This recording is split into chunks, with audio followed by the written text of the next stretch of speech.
Hello and welcome to today's video. So this time we're going to be looking at vintage Agatha Christie paperbacks published in the original Collins Crime Club and then later on in those superb illustrated Fontana jackets with those lovely Tom Adams covers. So sit back, relax and let's take a look.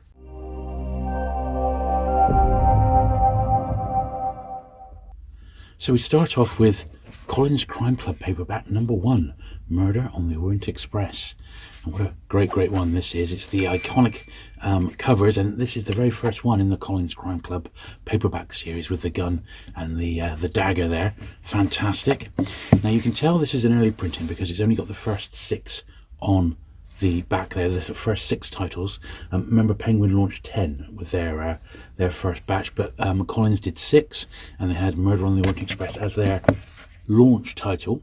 I suppose arguably Agatha Christie by then was probably her main, probably the publisher's main author. And like the Penguins, it did come in a dust wrapper, as you can see. And this one, although the dust wrapper is not in great shape, it's lovely to even to have it, but it has done its job and it's kept the paperback underneath in remarkably nice condition. So I'm very pleased to have this one. Now this is the first printing in paperback, but when you have a look inside, what Collins did rather confusingly was they would include the hardback printings. So it says the first impression was January 1934. That was when the hardback first got published. Then there was some subsequent reprints, and the 8th printing here in March 36. That was when this one first went out as a paperback in the UK. So around this time, just the year before, Penguin, also Penguin number 6 in fact, had published The Mysterious Affair at Styles, and Agatha Christie was a friend of Alan Lane, the Penguin founder, and because of that relationship, I think he just went down and said, look, can I have one of your books for the first 10 just to launch my series? But after about a year or so, it did get withdrawn. And then it was really Collins for most of the 1930s, most of the 1940s, up until about 1948-49. And at that point, then Penguin restarted publishing Agatha Christie alongside Pan Books. And obviously during that time, Collins continued to publish them, and then they morphed into Fontana books, and it's the Collins and Fontana ones that we're going to be looking at today. So here's the next one, Lord Edgware Dies. This is a bit of a jump. This is up to number 88. Now I've by no means got all the Christies in Collins. They're quite sought after. They're expensive to find when you do find them, and they just don't really turn up very often. I have got the opportunity later this month of potentially having a look through an Agatha Christie collection. That was 4,000 paperbacks, so there's bound to be some in there that I need, but I didn't want to not have this one. I've been planning this video for ages, so I really wanted to get this one out. Why Didn't They Ask Evans? Another great one here. This is well, it's actually not got a number on the spine, but I'm sure it's the next one. Oh, this is actually number 9, so there was number 6, number 9, and then number 88. So that's how they go. But quite a tatty old copy of that Why Didn't They Ask Evans? But you can see with the Collins ones, they're very uniform, and the only real change, as we'll see going on, is that as war progressed, the books got thinner. There was paper rationing, of course, and they're not quite as beautifully well made as those early ones. 129, and they added the C, and the C just denotes crime, for Murder at the Vicarage. And then we got number 163C, Body in the Library. And as some of these went out of print, other publishers picked them up, such as Pan, and then they would come back again as Fontana's later on. It really is quite a confusing old thing to collect, Agatha Christie. However, you know, she's such a collectible author, and I just love all the different editions. One thing I won't show today, I've only got a couple of the, I think there was 14 published by the Albatross Pocket Library in Europe. And because I've only got a handful, I'll wait until I've got a few more, and then I'll do like a dedicated video on that. But just in case you wanted to see those very early paperbacks, I'll pop a picture of them all up right now. So next we got number 164C, which is The Moving Finger. And by now they've got these adverts on the back, like a lot of the paperback publishers had. Sometimes they have them inside as well. Yeah, like that one for Mars bars. Absolutely fantastic. Mars are marvellous. Just incredible, these ones. They really are. And so difficult to find these days. Sparkling Cyanide. So this is only like a very much a VG one here, a VG minus, you know, this is number 179. So something like that will only cost you just a few pounds, whereas high grade ones, you know, easily 10 to 15 for Christie now. Death Comes as an End, comes as the end. A great one there. And we'll start a second pile of these, I think. One to Buckle My Shoe. Now the books, you can feel that there's the paper rationing gun because they feel so light. There's not a lot to them, whereas early books are much more robust, and paper rationing would have kicked in by now. Huge list because the writers obviously had a lot more published. This is not unusual because it doesn't look, it hasn't got a single date in that one, so you just have to use your best guess, and it does make trying to find the exact first edition is very difficult with these Collins ones, but easier with the Fontanas. Now this is the regular edition of Five Little Pigs, and I bring this one to your attention. Okay, so just make a little mental note of that one. 198, Body in the Library.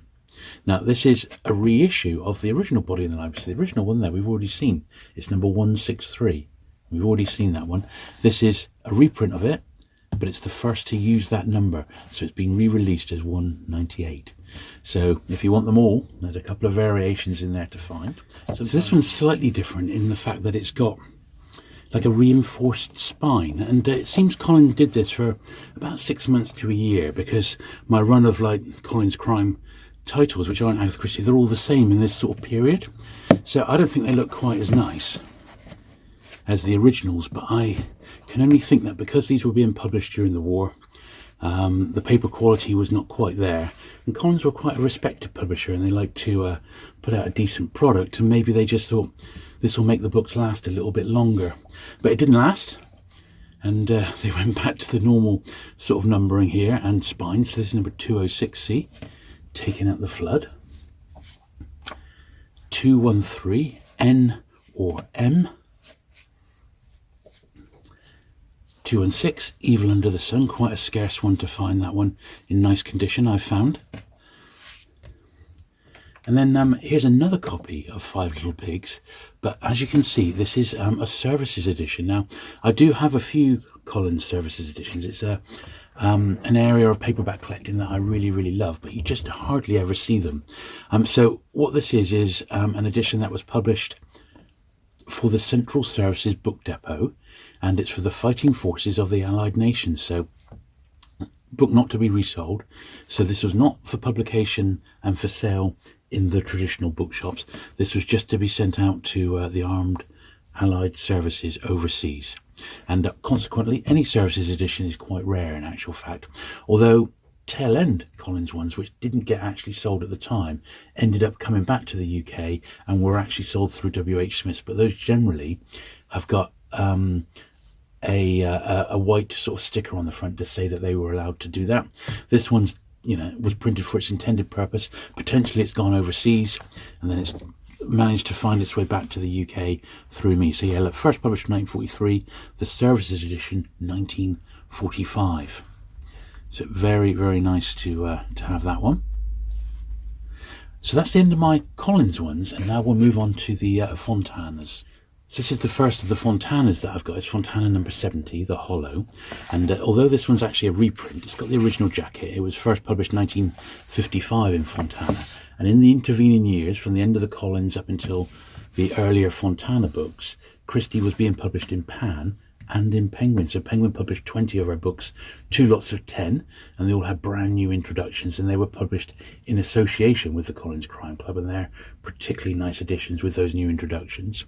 And Pan just published a selection of her books back then, a fair few, 5 in the first 100 in fact, and all those early Pan Christies are quite sought after these days. But then they were shared amongst all 3 of them, so Pan, Penguin and Fontana all had the rights to Christie pretty much at the same time. And all I can put that down to is that she had an incredible literary manager who got them working against each other, really. Fontana number 80 here, they do it with mirrors. Now, if I know who the cover artist is, I will definitely point it out. But in a lot of cases, particularly with these early ones, the artists didn't sign their covers, and I just believe they're like artists to hire or like house artists. They're not like some of the other publishers where the artists really took pride in their work and they were like little mini masterpieces and actually signed them. But these are very generic, and it's the same across most of the Fontana range, of these early ones at least, until the lovely Tom Adams ones come along in a little while. But that was number 114. Murder Roger Ackroyd here. This is a reprint one because it's in the later format, the yellow covers. Back to the early ones again. Hercule Poirot's Christmas. 3-act tragedy. 195 here. Death in the Clouds. Another great one. Evil Under the Sun. Some of these I don't remember even picking them up. Now they're all the yellow sort of format from now on. So Pocketful of Rye. Good stuff. Let's slide them over there. Destination Unknown. Hickory Dickory Dock. They just look fantastic. They're so bright and bold, aren't they? I just sometimes wish some of my copies were a little bit better than what they are. But hey ho, I'm not really complaining. It's just nice to have these. And when you think, even these ones here are over 60 years old. A lot of them even older than that, 65 years old. So, they really do have their sort of age now. And the Collins, they're 85 plus years old, some of those now. So we have to bear that in mind, I suppose. Mystery of the Blue Train. Partners in Crime. And Witness for the Prosecution. Now this was the world famous plate, now made into an all-star film. It's actually got some stills from the film on the back there. Screenplay by Billy Wilder, directed by Billy Wilder. Tyrone Power, Marlena Dietrich and Charles Lawton. That's a cast, isn't it, that? Wowee. Obviously, if you are interested in Agatha Christie and Pan or Penguin, I have done separate videos on those a couple of years ago now, so I shall obviously link to those in the description down below. This is a nice cover, the version of Murder on the Orient Express. Very nice indeed. 5 little pigs. So if you do collect Christie in paperback amongst all the different vintage publishers, certain books you're going to end up with 5 or 6 times over, which is what's happened to me. Towards Zero. And Crooked House. For some reason, this one I've found multiple times. I don't know why. It just seems to be quite a common one. 1-2, Buckle My Shoe. I'm not sure about his grimace there. He looks definitely in pain, doesn't he, that guy? Dead Man's Folly. Poirot's treasure hunt became a murder hunt. Good stuff. Sad Cypress.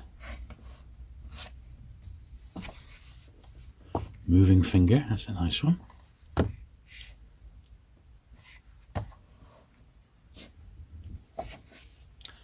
Vistadale Mystery, that's short stories.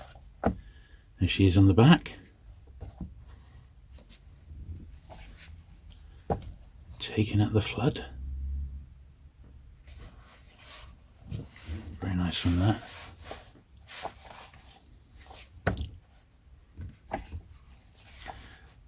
Sitterford Mystery. I think we're into the 1960s now, early 60s or mid 60s. Yeah, 61. This particular one. It's 1961. And we're about to have a format change. N or M.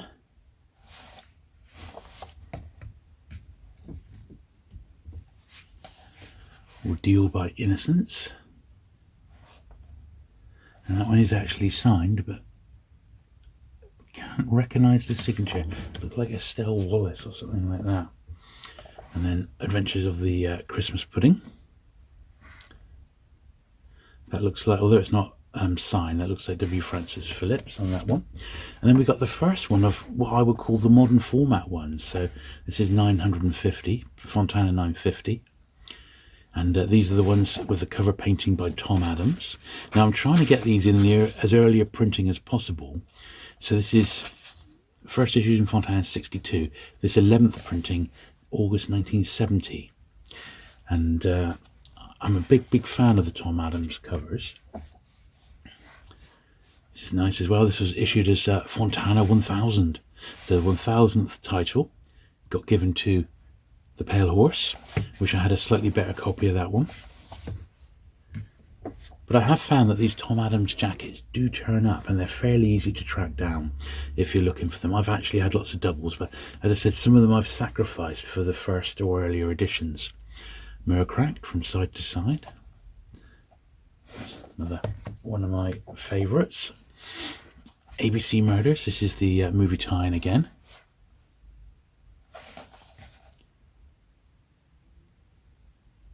Tony Randall as Hercule Poirot, Anita Ekberg and Robert Morley.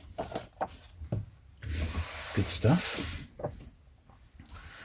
It's a great one. The clocks. Really great detail on these Tom Adams jackets, aren't there?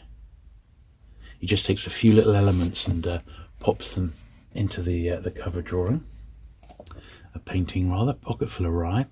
These were the ones I sort of remember my mum having an awful lot of, these and the pan editions, and they were something a bit macabre about them. In fact, I think they get more macabre as they go along, such as that one, which is an absolute Tom Adams classic, that, isn't it? Absolutely fantastic. And that is just superb, that one. It's amongst my favourites. However, my all-time favourite out of all the ones we're looking at today is this one, Destination Unknown. Absolutely fantastic. A Salvador Dali style cover. He did a very similar jacket around this time for a James Bond book by Kingsley Amis called Colonel Sum, and it's a bit Salvador Dali-esque, and it's very much reflection of the times that these were being printed. So April 1967, right in the middle of sort of the psychedelic flower power era, and I can't help but think that had something to do with it. An absolute incredible jacket, that one. Love it. At Bertram's Hotel, very nice. It's got a little 3 and 6 over sticker on that one. And some of these I've got the earliest editions that I've been able to track down, and they weren't always the best condition ones, so you know, it is what it is. Evil Under the Sun, really nice one. That's also my sister's favorite Agatha Christie. The next one we're going to need to be a little bit careful of, because it's the controversial one. But there we are, quite a famous jacket on that one. Pop that upside down. Third Girl, that's nice with the peacock feathers. The knife going through the number 67. There's a lot going on there, and it gets you thinking, doesn't it? It just gets you thinking. After the Funeral. Another very nice one there.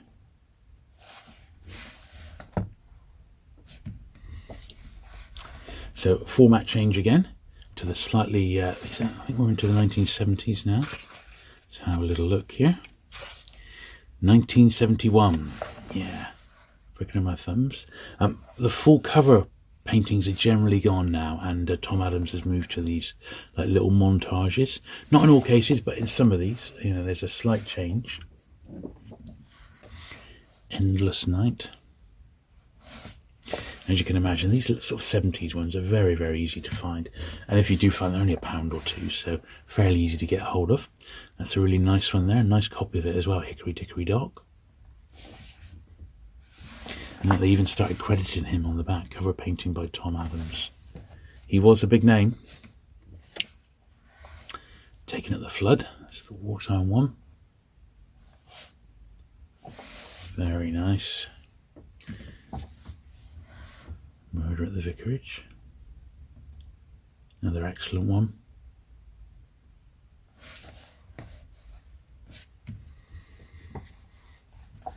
Halloween Party. I found some like that have been very easy to get a hold of. Not difficult at all. Another reissue by Pricking of My Thumbs under a different number. So it's the first under that number, even though it's the same jacket. Lord Edgware Dies, another classic one there. And some of these these are reissues of some of the original ones, but it's the first time under that particular Fontana number. This is the fourth copy of this we've seen today, third or fourth for the body in the library. And Pan and Penguin all published that particular book. Dead Man's Folly.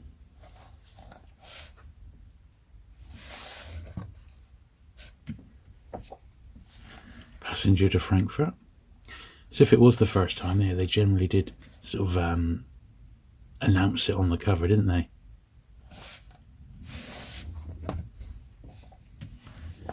Ordeal by Innocence.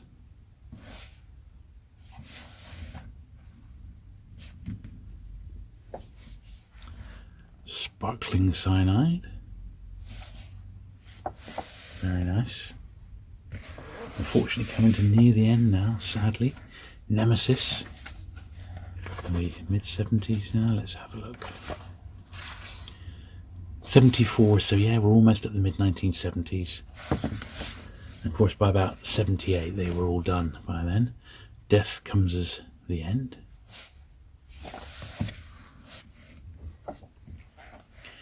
Elephants Can Remember. Now, there is a really great book on Tom Adams, and you might want to track it down. Once again, I'll link to it in the description down below, because it's just fantastic. Got all his Christie work in there. Postern of Fate.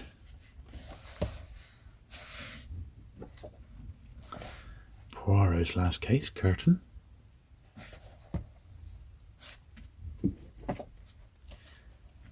Sleeping Murder, Miss Marple's Last Case. And the very last one, Poirot's Early Cases. This last one in my collection is 1979. So that's my final Christie that I've got so far. So there you go. I hope you enjoyed looking through my vintage Collins and Fontana Agatha Christie collection. Certainly a wide variety of cover designs and styles, and I just think they're fantastic and they're a lot of fun to collect. And on the whole, apart from the very, very early Collins ones, the Fontana ones are very cheap to pick up. You just need to hunt them down and find them. So if you have enjoyed today's video, do please give it that thumbs up. And if you've not already, do please hit the subscribe button for regular vintage paperback content. And I'll look forward to seeing you again very soon. Bye.